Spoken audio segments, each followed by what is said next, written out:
Spider-Man, Spider-Man, does whatever a spider can. Talk about him on a podcast. Far From Home won't be the last, oh no. Not another Spider-Man film.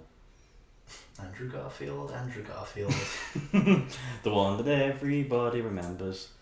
Yeah, we're talking about Spider-Man today, man. Yeah, by the time you're hearing this, Far From Home will be out or have just come out.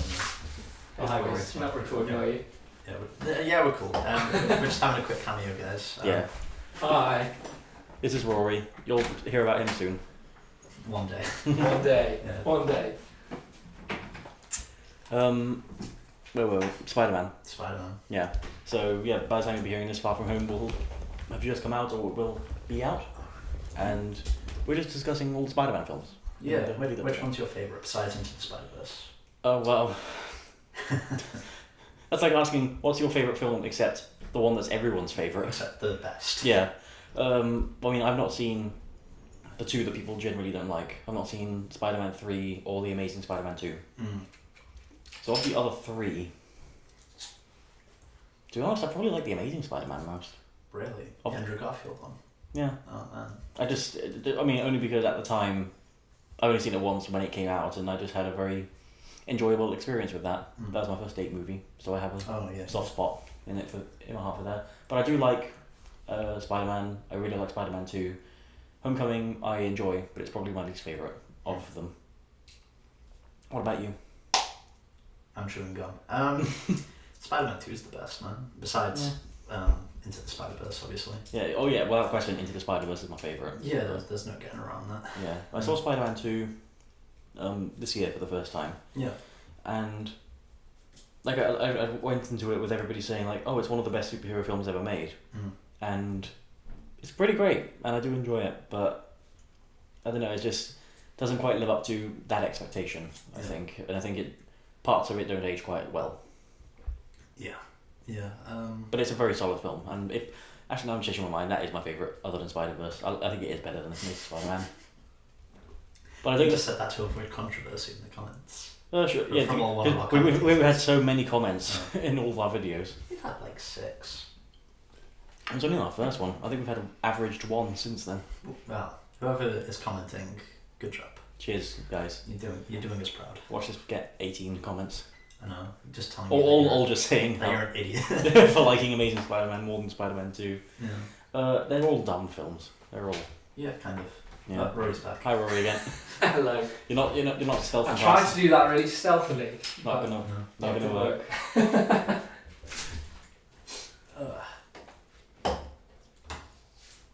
I think I've developed a cold recently. Oh, I'm sorry. Yeah. Well, it's not your fault. Yeah, it is actually. Unless you've got the plague. I did last week. Oh, I wasn't here last week. Ah. Yeah, it's tonsillitis, you know. Oh yeah. Yeah, nasty stuff. Yeah, I've never had it myself, but. No, I've had it 3 times in the last year and a half, and never before then. So it's very strange. Wouldn't recommend. It's nasty. Yeah. How do you even get it? I don't know. I think it's just from being run down and tired, which would line up with when I had them. Jesus. I'm gonna quick search actually. What for? Just to find out about it. Okay. Not sure what it is. Thrilling listening for everybody here. Yeah, we're gonna find out how Greg got the plague at the NHS. I think it's just a throat infection that then developed, or I was very run down at the time. It had been busy weeks. Yeah, man.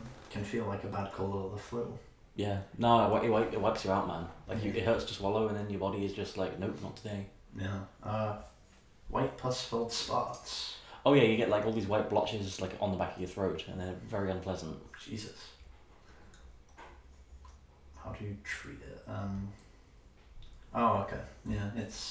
Alright. Why didn't you say it out loud for the viewers who might potentially get tonsillitis? Basically don't get tonsillitis. That's just the easiest way to do it. But Cheers, and it's pretty treatable. Otherwise, it just sucks. Yeah. Yeah. Cool. Well, that wasn't obvious padding. That was a nice detour.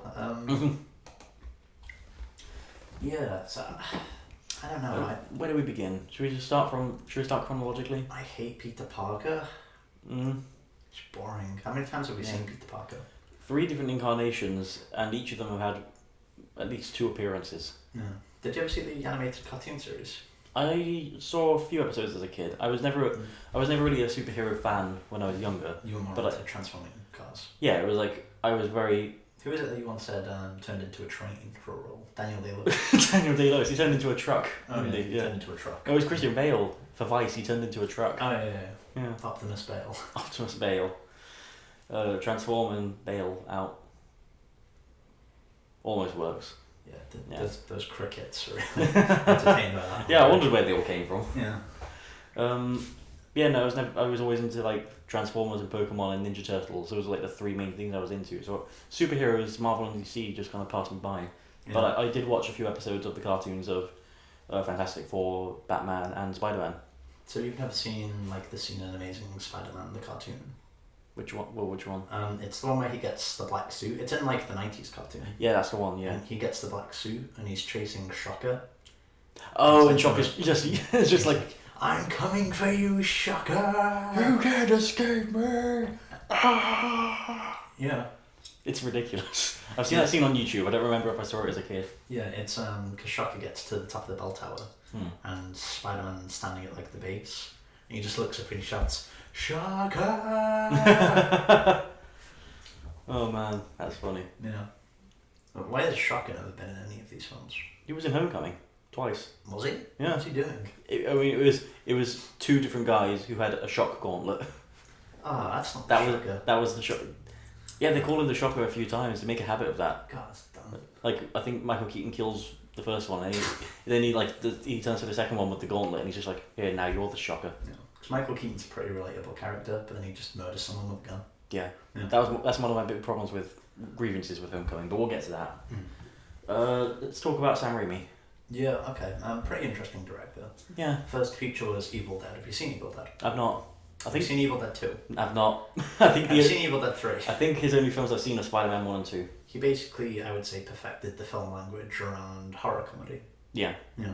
Like he was like a major influence in that regard. Yeah, and it's kind of bizarre that he ever got asked to do Spider-Man. Yeah, because when I found out his origins were Evil Dead and like Army of Darkness and all that, I thought finding out that he did Spider-Man, that seems... Yeah, well I mean he's a big comic book guy. But... Sure, yeah.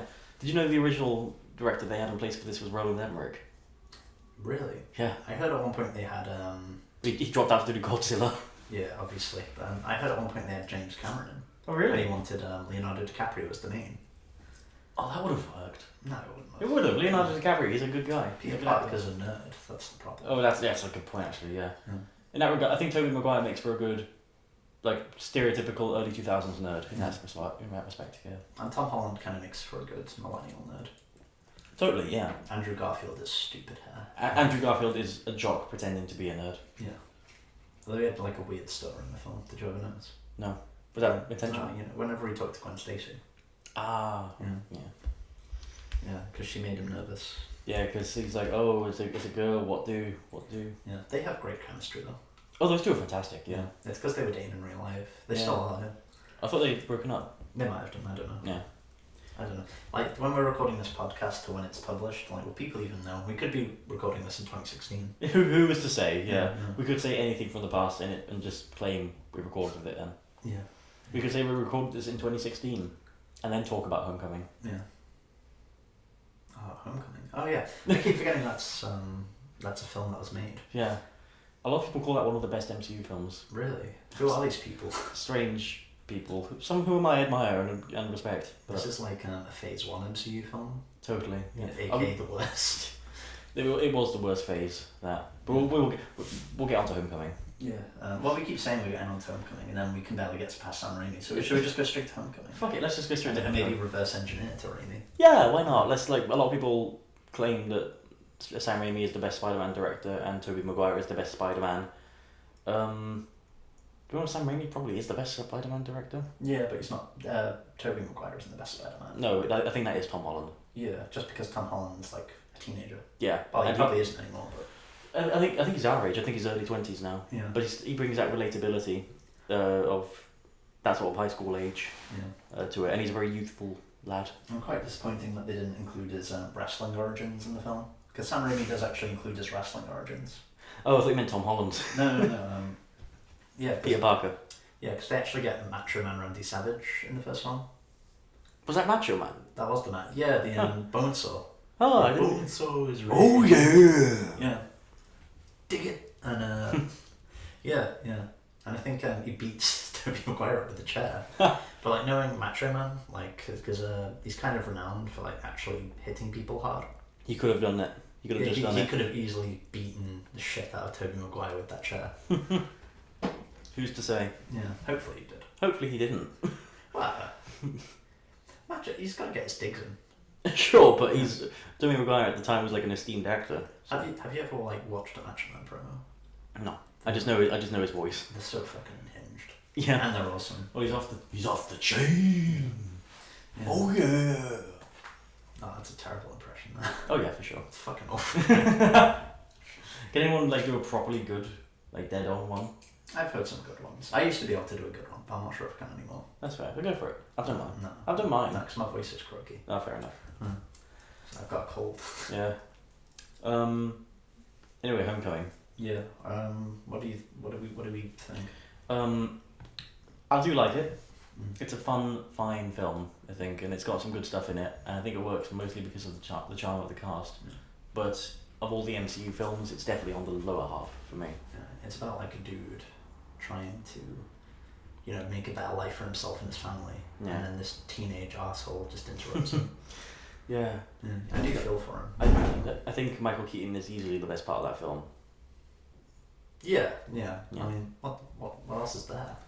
Well, yeah, it's Peter Parker's friends. I like Peter Parker's friends. Yeah, no, I like his relationship with like Ned. And I don't give a shit about Peter, but my biggest problem with this film is that he doesn't grow as a character.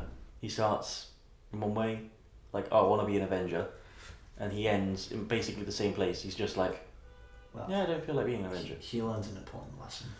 Yeah. It's not about the suit, it's about the men inside the suit. Yeah. And it's about the friends he made along the way. Sure, but like he doesn't... He just kind of like fails upwards, though, throughout the film.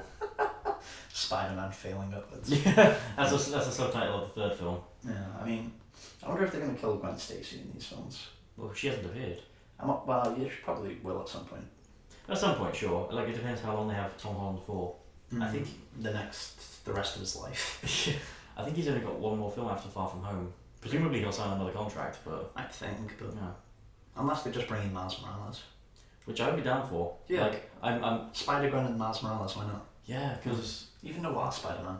Actually cast Nicolas Cage. Can that just happen? Because like, if there's one thing Spider-Verse proved, is that those characters are instantly likeable when done right. Yeah. And Nicolas Cage is a gift from God. Yeah.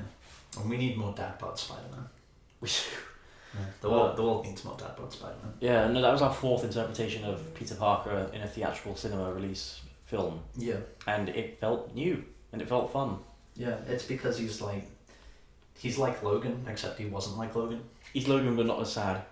Well, he's Logan, but without all of those really long shots on Hugh Jackman's face to show you how sad Logan is. Yeah. Yeah. Okay, so what the fuck happens in this? From what I remember, there was only one really interesting scene. It's the one where he goes to his prom date's house. And the door opens and it's Michael Keaton. Yeah, Michael Keaton's just smiling at him. Yeah. No, that was a great reveal. Yeah. But yeah, it's easily the most interesting part, and I do love the following scene when he's driving them to prom, and he just slowly starts to piece together from what they're saying that Peter Parker is Spider-Man. And then he threatens him. Yeah. Mm-hmm. I just love he turns around and he's just like, I'll kill you and everybody you love. Yeah. Well, he was like really cool and relatable up until like the point where he shot someone and the point where he threatened to murder a teenager. Like they did that, like that really bugs me, and that's one of the reasons I don't like this film. Because he was just a normal guy. Yeah, and it's who wanted to make a better life for himself. Yeah. And like I at first was kind of into it because he shoots this guy and he just disintegrates into ash, and he has a really like shocked, like, God, what have I done sort of face. Yeah. Then he kind of laughs about it. But then he turns around and he's just like, I thought this was the anti-gravity gun.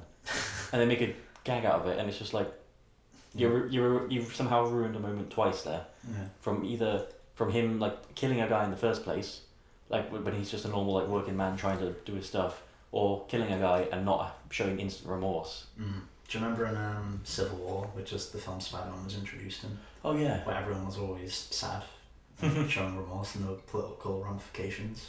Yeah. And then we hit this cartoon. Yeah. No, like if we're going like if we view the entire MCU timeline, in one go. Tonally, they're all very different. Yeah, but will we be including the Agents of S.H.I.E.L.D. as well? Oh, I haven't seen it. Sure, why not? Well, it's this big reveal in the third season of Agents of S.H.I.E.L.D. about the origins of Hydra. Okay. They came about because they worshipped what's the name of those fucking stupid the fake X-Men, the one no one cared about. Oh, the Inhumans. The Inhumans. Yeah, this dude was basically the first Inhuman. Yeah. He's like an immortal squid man who can change his face and he can eat people. I've not heard a single person ever say, "Oh, I'm a really big fan of the Inhumans." I've not heard anyone say I'm a really big fan of Agents of S.H.I.E.L.D. Yeah. But they still made the shows. Oh, true, yeah. Why do you watch them? I watched up to the third season because it was actually pretty good up until season 3. Okay. Then season 3 was really bad. Yeah. It was like written by a fanfic writer. Oh, everyone was just getting shipped with everyone else. Fuck's sake. Yeah. See, I watched the first 2 episodes and I just instantly wasn't a fan. And then people were telling me, oh no, after like the first half of the first season it gets really, really good. Yeah, and they're not wrong. Season 2 is excellent. Yeah? And then it's all downhill from there. Yeah. So there's this squid man, and he's called Hive. Hive. And the Hydra organization was basically founded around him, and it's also like a cult. Okay. And then he actually makes it to Earth, and none of the films care. That's never addressed. No. In the films. He makes it to Earth, and he actually comes up with a plan to kill every human and turn all the humans that can be Inhumans into Inhumans. That's a really big fucking deal. Yeah, and he blows up in a space shuttle. And he's never mentioned again. Like, I understand the film's gonna cross over with the TV show, but that's the point of a TV show. You don't have them be this like big world-ending event. The Agents That's of what the S.H.I.E.L.D. films are for. Well, plus the Agents of S.H.I.E.L.D. was supposed to kind of cross over. It was? Yeah, because the Agents of S.H.I.E.L.D. first season was basically about the Agents of S.H.I.E.L.D. like cleaning up the messes from the Phase 2 movies. Yeah. It's like doesn't Age of Ultron pick up directly where an episode left off or something? I believe so. Yeah. I can't remember completely. Sure. I know Captain America Winter Soldier Oh yeah. basically kick-started like the twist of season 1. Yeah. And because season 1 basically ended with Hydra, obviously, Agents of S.H.I.E.L.D. The S.H.I.E.L.D. organization turning on itself and like a lot of civil war breaking out. Oh, the season ended that way? Yeah, and then the second season kind of deals with like, the aftermath of that. Oh, okay. Because I knew it addressed the whole Winter Soldier, trust nobody and S.H.I.E.L.D. thing, but I thought that was all wrapped in season 1. Yeah. Oh. So, I don't know. Yeah. I don't know what point I was making originally. It's okay. Well, we're talking about Spider-Man, aren't we? We're supposed to be. Yeah. I didn't Hive show up in Spider-Man. Yeah. No, like if you're gonna do that whole like world-ending thing, save that for a movie. Well, yeah, because he was like in concept, he's like surely the second biggest threat of the MCU technically, maybe before Thanos. Before Thanos. After Thanos. Okay. Yeah. You got Thanos. Then Hive. Hive. And then everyone else. Yeah. No. Well, maybe Ultron's up there. But Sure. Yeah, Ultron, Loki, then probably. sure, the MVPs. Probably Malekith above them. No, I'm joking. Malekith was a nerd. He was a bit of an idiot. He was played by the best Doctor Who though. I know, it's so tragic that like that guy was in a Marvel movie as a villain and he just got totally wasted. Yeah, maybe we could have a Malekith spin-off and call it Malekith, and in the trailer we can have Hurt. No. Trying to cash. I'd be down for that. Yeah. It was like, where did he go wrong? Oh, Vey. What are we talking about? Homecoming still? Spider-Man, I think. Yeah. So. Bloody hell, Homecoming. Yeah, no, like the best part of the film is Vulture, Michael Keaton, Yeah. and yeah, the whole thing is just like it's Spider-Man, but he's having a bit of a light fun. He's on a field trip, and there's aliens going on around him. It doesn't help that this film came out after Doctor Strange, right?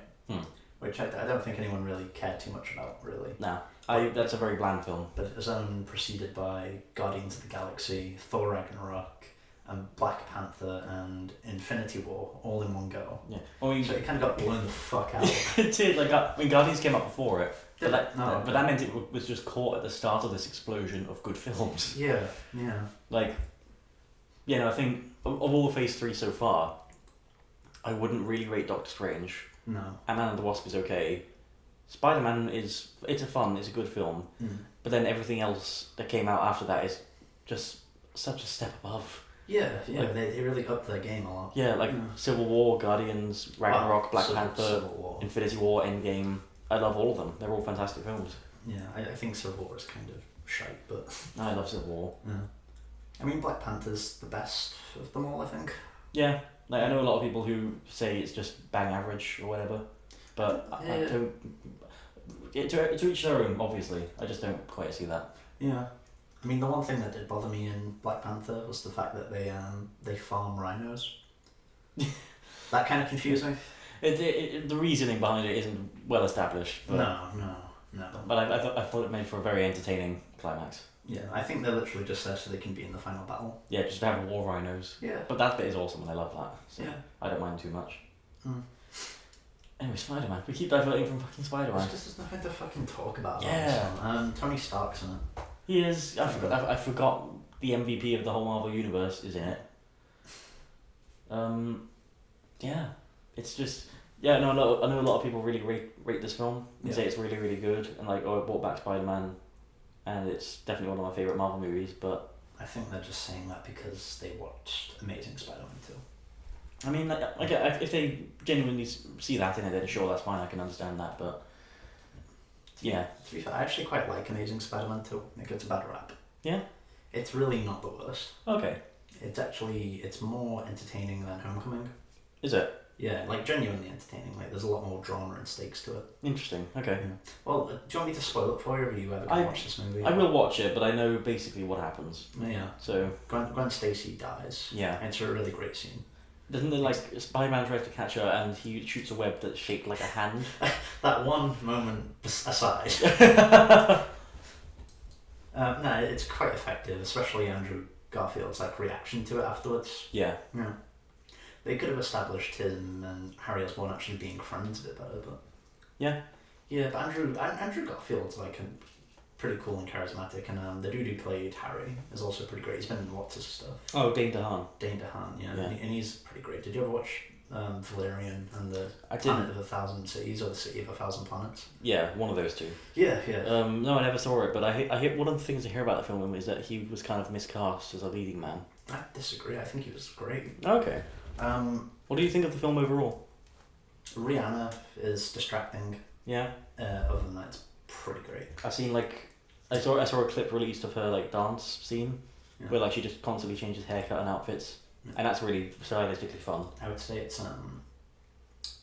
got the spectacle of Star Wars and the thematics of Star Trek. It's actually a really nice marriage of those two. Okay, that's really cool. Yeah, I thought it sucked that it didn't make any money. Yeah. No, it's because it was a big European film as well, wasn't it? It wasn't financed by Hollywood studios. It was crowdfunded entirely in France, right? Its failure probably hurt the European film industry a bit, but probably. Yeah. You okay then? Yeah, no, just peeling labels on my drink. Yeah. If that's what you've been hearing for the last 5 minutes, that's what it is. I think I'm done talking about Homecoming. I don't it's just I don't really have anything to say about it. It's just kind of empty. What about Civil War? His introduction into that it's totally just there to be like, oh yeah, Spider-Man's in this. Yeah.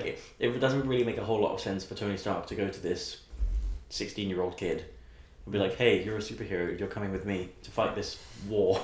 Get over here. What's that from? Mortal Kombat. Ah, you're right. Scorpion, man. But I thought thought what they did with him, how they approached that situation, thought it was pretty good. Yeah. Well, again, I think Civil War ruined everything.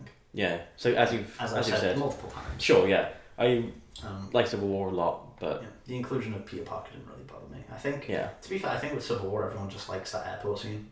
The airport scene is awesome. I think. I do think if you took that out, would you really like it that much? I mean, it is the best part of the film, visually, but I do like everything around it and the build up to the climax, which is far more character and emotion based in Steve and Tony and Bucky. My biggest grievance with that film is Bucky because he's just a boring ass character, and I don't quite buy that Steve would risk everything for him. Well, he's Steve's friend. Yeah, but he just doesn't emote. Yeah. Which made sense for Winter Soldier because he's a brainwashed soldier, but Sebastian Stan just isn't great, to be fair. I've not seen anything that he's in that's really like made me go, wow, yeah, he's good. I believe he played Luke Skywalker in A New Hope. It's crazy how much he looks like young Mark Hamill. Yeah. Except Mark Hamill's far more entertaining, to be fair. Oh yeah, by far. Yeah. Mark Hamill is awesome. Yeah. He's one of the unsung heroes, really, of just Hollywood in general, and just big blockbuster films. For real, yeah. Like, I wish he got more stuff. He's also the trickster in The Flash. I heard about that, yeah. Yeah. No, like, my dream like thing is to see, my favourite book series is the Skullduggery Pleasant series, and I would love to see films of them, and there's a character in the 4th book who's a villain.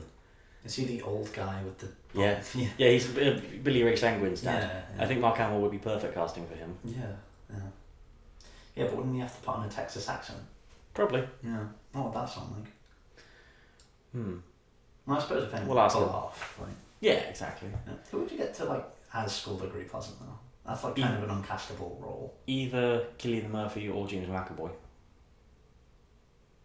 No, James McAvoy's too soft-spoken, I think. Yeah, but that's the point of Skullduggery. He is soft-spoken. Yeah, but he's got, like, a temper. He's got a voice like silk. He's got an angry streak. He does, yeah, but James McAvoy can do that as well. He's done that in quite a few roles. Okay, if you say so. I do say so. Yeah. I don't know, they'd be strange films. They would be. I don't know how they'd do them. I mean, you'd have to make them, like, 15.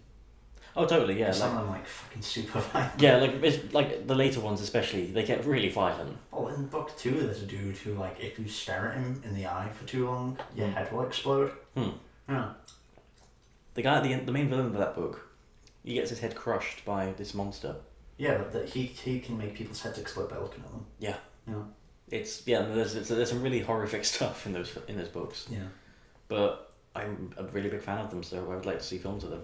Yeah, they're pretty cool. I haven't read them in years, but... Yeah. Spider-Man. Yeah. The author isn't insane like J.K. Rowling, so... Sorry? The author hasn't gone insane like J.K. Rowling, so... No, he's cool. Yeah. Yeah. What are we talking about now? I think we've done Homecoming. Should we do kind of. Amazing Spider-Mans? Sure. They were directed by Mark Webb. I think they got him just because he's named Mark Webb. Possibly. Yeah. I think he directed first 50 Days of Summer or something like that. Yeah, was it 500 Days of Summer? It is whatever. It was a number of days of summer. Yeah. But that was the only film he did before Spider-Man. No. And people say it's quite good. It's quite odd that he got this job then. Yeah. Like, I find it weird when people get an indie director to do a big budget film based off the back of one film. Like, it worked. I think it worked for Gareth Edwards in Godzilla. I think it worked for Jordan Vogt Roberts in Kong Skull Island. And the dude who directed Creed. Yeah, Ryan Coogler. He did the train station one. Fruitvale Station. Yeah. Well, I mean that felt more gradual because he did Creed, which was a franchise, but it wasn't like a big, heavy hitting $1 million budget film. Fucking sequel to Rocky. Yeah, but it wasn't. It didn't like set the world on fire. It wasn't like it did. It was a big moneymaker, Creed. Sure, but it wasn't like a Spider-Man or a Godzilla or something like that. It wasn't like budget wise. It wasn't on the same scale. So it wasn't like if you want, I suppose. That's what I mean. It wasn't like as big a step up. But then he did Black Panther, which was much bigger. I guess you can argue he had 2 films under his belt, I suppose. Yeah. Okay.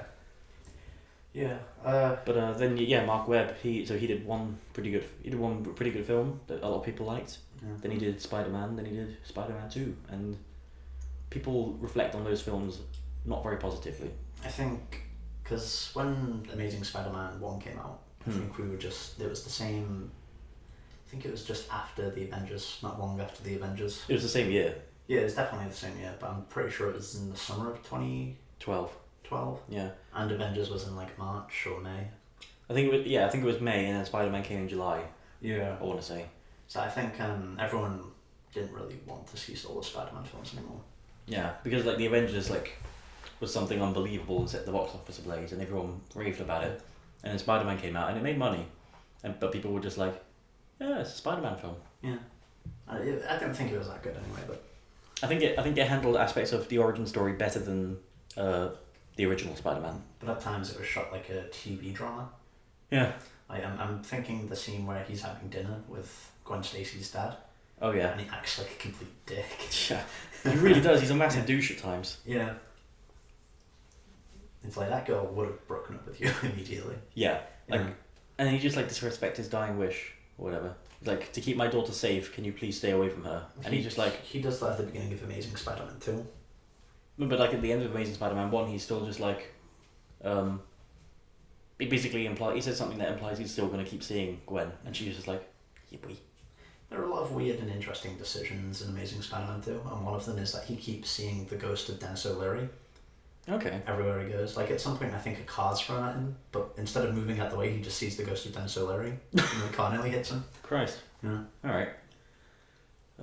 Maybe the Ice Age franchise had that big a hit on him. He just can't get Diego out of his vision. Yeah. I think it would have been way more entertaining if it was just just Diego. Yeah. Or just in Amazing Spider-Man 2. With Careless Whispers playing every time he sees him. Wouldn't that be great? Yeah. These films. What is there to say about them? Well, Sony planned for huge amounts of sequels with them. They wanted an Aunt May spin-off. They wanted a Sinister Six film. They wanted a Venom, but they got their Venom in the end. Eventually, through a roundabout way. And they wanted like 1 million Spider-Man movies. I think they set when the Amazing Spider-Man came out and it had a pretty good opening weekend.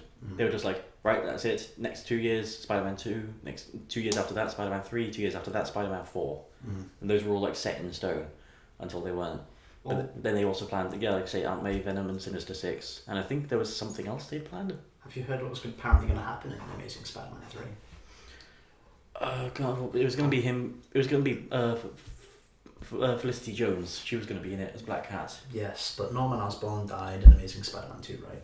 Okay. And the actor who played him did an interview where he said in Amazing Spider-Man 3 his decapitated head was going to be like the main villain. What? Yeah, he dies with the Osborns have this genetic disease or something that they need Spider-Man's blood. But to put it in, do you know how in J.J. Abrams' version of Wrath of Khan, Khan's blood is basically magical? I didn't know that. Well, yeah, because they use it to heal people. Okay, I've not seen Into Darkness. Have you not? No. Okay, well, the writers of that also wrote in the Amazing Spider-Man 2. Christ, that was Kurtzman and Ortsy. Yeah, and they had this weird thing about a character having magical blood.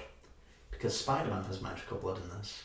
His blood can cure the Osborn disease. How have the Osborns been alive until... I don't know. Doesn't make sense. How am I supposed to know? But I think that's why most people don't like Amazing Spider-Man 2. Yeah. But everything else in it's pretty good. Fair enough. Yeah. Well, how is... Electro is in this? Yeah. How is he? Oh, he sucks, sorry. Oh, okay. Okay, everything except him. He's like, he's gay for Spider-Man. Yeah. That's kind of the subtext. Like, he thinks he's friends with Spider-Man. Oh, yeah. Yeah. But Spider-Man's just like, hey, you look out there. You're my eyes and ears. Yeah. And he says his name on the name tag. Yeah. He's like, oh, Spider-Man knows my name. And then he somehow falls into a vat of electric eels.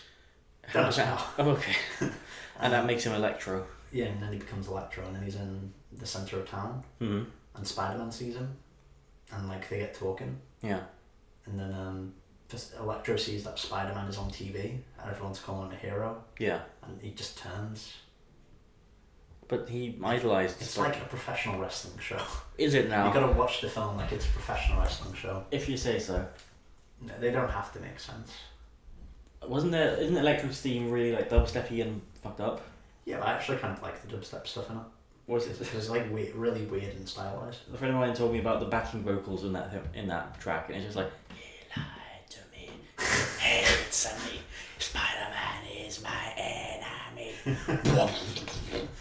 That's pretty awesome. It's quite cringy. Yeah. That's pretty amazing. Spider-Man 2.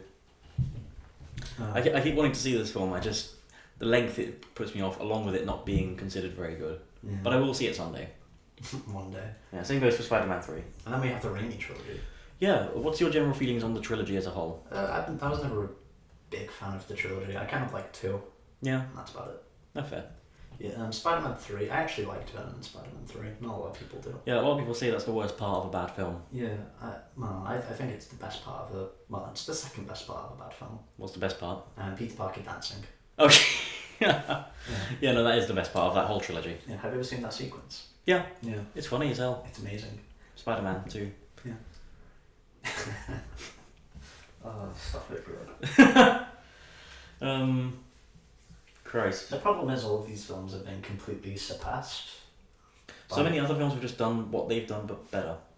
Well, I was going to say by Into the Spider-Verse. Oh, yeah. Yeah. Miles Morales is a lot more interesting than Peter. Yeah, Peter is... After a while, you just kind of find out Peter is kind of bland.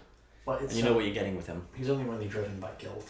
Yeah. So everything that happens in his movies is designed to either make him feel guilty or to kill off someone. Actually, especially in the Raimi trilogy. Yeah, in the Raimi trilogy and the Amazing Spider-Man duology. Yeah. And the Homecoming film. Yeah, everything's just about making Peter Parker feel guilty. Yeah. And I guess Miles Morales kind of has that, but he's also got like... We got to see plenty of him before that kicked into his character. Yeah. Yes, can we just talk about Spider-Verse? Go ahead. Because that's by far the best one. Yeah. I saw it again recently. Is it on Netflix? Yeah. I don't think so. I bought it on DVD. Oh, okay. And I hung out with my housemates and watched it. Yeah. Yeah, it's awesome. Does it still hold up? It still holds up great. This is my third. I saw it twice in the cinema, and my biggest grievance with that was, it has this weird like 3D effect in the foreground and background at times. Yeah. Where it's like this kind of, it's like you're watching a 3D film but without the glasses, but only on certain points of the film, and it's very distracting. I would say that's part of that. I think that's a pretty significant part of the art style. It's designed to be like a comic book. Yeah, it's totally intentional, and that's how a comic book is like. That's how it's like designed and structured in that. But I think in motion it just doesn't quite work. But I think in every other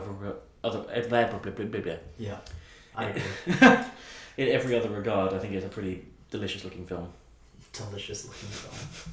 Yeah, well, I think I cried at a scene in this, didn't I? Did you? It was the scene where they show up at Aunt May's house. Oh yeah. And the girl like jumps up and it kind of transitions to like an yeah. And then it goes back to the normal and it's all seamless. Yeah. It's like, oh, that's wonderful. Yeah, that was awesome. Yeah. Just the like instant transition of the robot's face of being like happy to serious. Well, you cried as well, didn't you? But I cried a couple of times. You cried for completely different reasons. I cry at everything. Like you cried for a funny or a cringy moment. No. What would you call that? The anime bit. Oh, great! Awesome. Okay, yeah. I cried at his uncle's death. Yeah. Okay. That's fair. Yeah, and his conversation with his dad behind the door. Well, when he's all webbed up. Yeah, when he can't speak. Yeah, it was mostly his dad doing the talking. His dad's monologue. Yeah, that was a great scene. Well, didn't you cry at the death of the spider as well? Not even the death of the spider. Oh yeah, the robot. Like the spider survived. The temporary Windows style shutdown of the spider, but yeah. Yeah. The actual spider that controlled it is still alive. Yeah. So he essentially died at the death of cried at the death of a toaster. But yeah, like technically there wasn't a death, but still somehow they were able to like. An appliance broke down. Shut up. And Greg felt great emotional pain. Somehow they were able to structure this scene, and direct it and execute it and animate it, and the actor for Penny Parker was able to like provide such a performance in that. And so just like a few breaths to make me feel like really saddened about this robot. Yeah, all the other characters are sad. And it's like really odd. Yeah. Because like the actual spider is alive. Well, but they know that she's sad because it's like still that's how she sees her friend. So like even though she takes the spider out, my laptop broke. Even though she takes the spider out, she still looks at the robot and it's just like, oh no. My car broke down. Have you called AAA? Oh, AA, sorry. Oh, AAA could work. AAA could work. Yeah, you never know. If you have enough batteries, it could restart your car. Sure. Yeah. There's a lot of puberty references in this one as well. Especially early on. Like, when Miles is bitten by the spider and things start changing for him, he keeps referencing puberty. Yeah, and then Gwen makes him sticky. Christ. Which I didn't really pick up on at the time. Yeah. But the more I thought about it, it's like, oh, that's what that's about. Yeah. Well, yeah, when I saw it with my friends, he like, does the whole hey thing on her shoulder, and he takes his hand to go and gets caught on her hair, and my friend just goes, one sticky boy. And it just made me think, oh, there's a couple of connotations to that. Yeah. Second best version of the Kingpin. After Vincent D'Onofrio? D'Onofrio. Not seen him, so can't judge, but the closely followed by... Sorry, continue. I was gonna say, I haven't seen Vincent D'Onofrio. Yeah, you have to watch Daredevil. I will eventually someday, but the Kingpin in this is fantastic. It is pretty good. A little bit better than the dude from the Daredevil movie. Oh, Michael Clark Duncan. Yeah. Yeah. Although I think Michael Clark Duncan would have been a great Kingpin if the movie was better. Yeah, no, I hear that's the thing. Yeah. But no, he'd be a great choice. Is Vincent D'Onofrio ripped like Michael Clark Duncan was? No, Vincent D'Onofrio is big and heavy set. Do you remember Not Killer's Kiss, The Killing? Yeah. Where the dude goes to the chess club and he asks the big Russian guy Oh yeah. to go to the thing and start a fight. Yeah. And then the dude's shirt comes off. He's not ripped, but he's fucking big. Yeah. And he's strong. Yeah. But I don't want to give Daredevil away, because Daredevil, there's a really great scene in episode 3. Okay. Yeah. Interesting. Oh. Well, yeah, I will watch it sometime if it's still on Netflix. It is. Sound. Yeah, it did get cancelled by Disney though. It did, yeah. All of them have now. They're probably gonna get rebooted on Disney Plus or something. Oh god. The problem is, with Jessica Jones and Luke Cage, they've already got perfect casting. They did get perfect casting, did you say? Yeah, you're not going to be able to redo them because they would have been done perfectly. That sucks. No. Although to be fair, with Luke Cage and Jessica Jones, you just could incorporate them Yeah. in if you really wanted to. But Like the rumors going around with like the whole Fox acquisition is that Disney are trying to find a way to keep Ryan Reynolds as Deadpool. just have him show up. Yeah. He's fucking Deadpool. Oh, exactly. Yeah. Doesn't need to make sense. Exactly. Yeah. But like, if they can do that, even though that's kind of his shtick, Yeah. I'm sure they can. They should be able to get away with keeping a couple characters casting. Yeah. Well, that's the only great thing Fox really did with the X-Men series. They just didn't really give a crap. They didn't really try and explain Deadpool. Yeah. They tried to explain everything else to everything else's detriment. But Yeah. Exactly. Yeah. No, that's one of the things that really works in that film. Yeah. Just have him be Deadpool. You don't even need to bring the supporting cast in for those films. Yeah. Just have him be Deadpool. I would love it if his introduction into the MCU is just him coming unannounced with no advertising or marketing or whatever, just showing up. Oh, it's Deadpool. Yeah, just showing up in Spider-Man 3, just like Spider-Man's fighting some villain, then just walk around the corner. It's just Deadpool. Yeah. And Peter's like, wait, when did you get here? And Deadpool's like, oh, it's been here the entire time, you know. Yeah, exactly. Yeah. And then it'll just be like photoshops from all the films. Of just him inserted into Yeah. MCU events. When Thor stabs Thanos, and Yeah. Thanos is like, there'll just be Deadpool in the background and go like sticking his thumbs up. You're doing great. Yeah, you got this. Oh, that'd be great. Yeah, and I think that's how I'd introduce him. Sure, yeah. They probably won't do that, but that would be a fun way to bring him back in. They wouldn't because they're lame. But, Yeah. You know, well, you'd have to have him in Civil War, then, wouldn't you?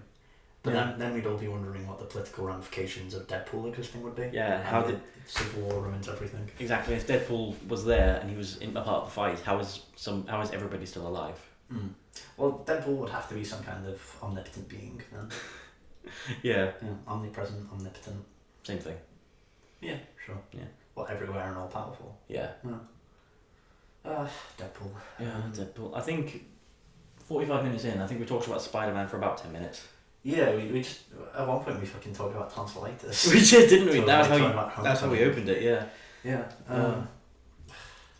Yeah. These films are just kind of They're all relics now. basically yeah. Even Homecoming is a relic now. It does feel like it. It came out less than 2 years ago, but it does feel like that. Yeah. Not a friend of mine, a YouTuber I know. Oh, this is fucking gone down really. No, but a YouTuber who I watch occasionally. He is just he has like he pitches like new Marvel things and that and does reviews and all and the like. Mm. And he pitched like how he would have personally introduced Spider-Man into the MCU, and he said, "I'd get Robert Downey Jr. would go to a scientist corporation, like home of one particular Peter Parker, and it's adult Tobey Maguire. Sure. But he's just like but this guy is just like a massive fanboy for the original trilogy.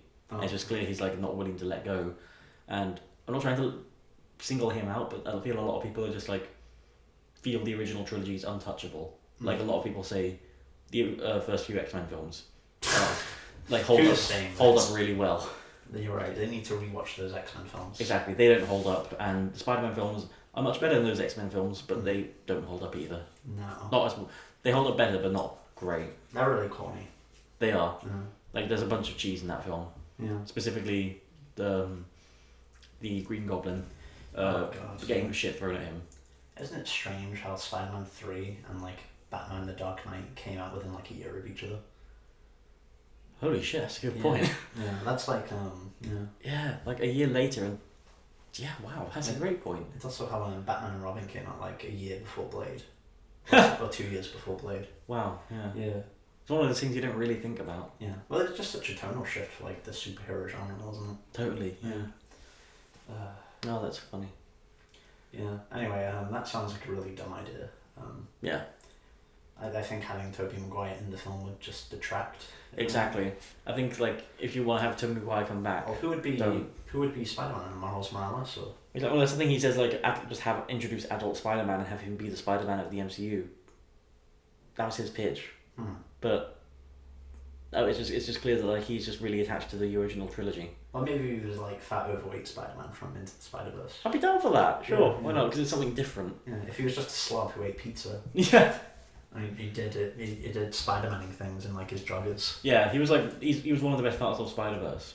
Yeah, So, yeah, absolutely. Yeah, because it was a fresh take that we hadn't seen before on Peter Parker. Yeah, maybe if he dyed his hair blonde as well. Sure, yeah. I think he'd be uncomfortable with that, but Yeah. Well, who would you get to play Aunt May? Would Aunt May just be dead? So I'm pretty sure the original actress for Aunt May is dead. is she? Yeah. Yeah. Well, she was like what 80, 90 when those films came out. Yeah. Yeah. So it's not too far off. But if you're gonna have an adult Peter Parker, then yeah, I guess she'd have to be dead. Yeah. But Just do a Spider-Gwen movie. yeah, I'd love to see that. Even more Miles or Spider-Gwen, it doesn't matter. Yeah, like if they've been hinting at a live action Spider-Verse thing and bringing back Tobey Maguire and Andrew Garfield, and if they do that, sure, that's cool. But just also bring in new versions of Miles Morales or Gwen Stacy, Spider-Gwen, Spider-Man Noir, Yeah. Spider-Man 2099. Yeah. Spider-Ham. Spider-Ham, sure, Penny Parker, Yeah. all of them. Bring them all in, why not? Mayday Parker. Who's that? I believe that is the daughter of Peter Parker and Mary Jane. Okay. Yeah. And she plays Spider-Woman. Oh, cool. Yeah. Spiders Man. I hope they bring in. Spiders, man. Yeah, Spiders Man is about 100 or 1,000 spiders in a Spider-Man costume who think they are Peter Parker. Good. Cool. Yeah, I'd love to see that. For some reason, when you said Spiders, man, Yeah. I just pictured like a dude in Spider-Man shorts holding a surfboard and nothing else. And the Okay. surfboard shoots webs. Okay, interesting. Spider bra. Spider Bra. Hang 10, here comes a spider bra. Yeah. I think. I think we're done. Yeah. Right, are you done? Like this hasn't been like the cleanest of episodes. We haven't really like talked about each individual film all that much. Yeah, I mean, we're probably going to. What is there to say? Yeah, like it's already all been said. Like if you've just enjoyed this talk, like us just chatting shit a lot of the time and then occasionally mentioning Spider-Man, then I guess we've done our job. Look out! Here comes a little bit of Spider-Man. Yeah. Okay, now here comes a bit of like maybe 20% of this video's content being Spider-Man. 20% Spider-Man, 80% tonsillitis. Spider-Man does whatever a spider can. Everything's going dark. I don't feel good, Mr. Stark. Oh no, there went the Spider-Man. Yay.